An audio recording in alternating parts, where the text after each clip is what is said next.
લખનૌમાં ફટાકડાની ફેક્ટરીમાં ભીષણ બ્લાસ્ટ, 4 લોકોના મોત થયા। બ્લાસ્ટથી આખું બિલ્ડિંગ ધરાશાયી, આસપાસના ઘરો પણ ધ્વસ્ત।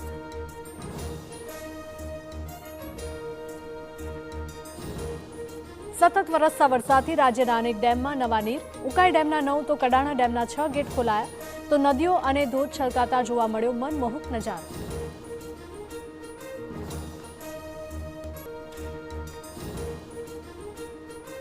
વડોદરામાં શ્રીજીની પ્રતિમા પર ઈંડા ફેંકવા મામલે વધુ 3 આરોપી સકંજામાં। પોલીસે અજમેરથી માફિયા ગેંગના એડમિન સહિતના આરોપીઓની કરી ધરપકડ।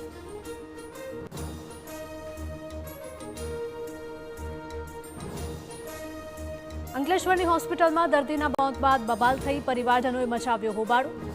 તબીબોની બેદરકારીથી મોત થયું હોવાનો આક્ષેપ।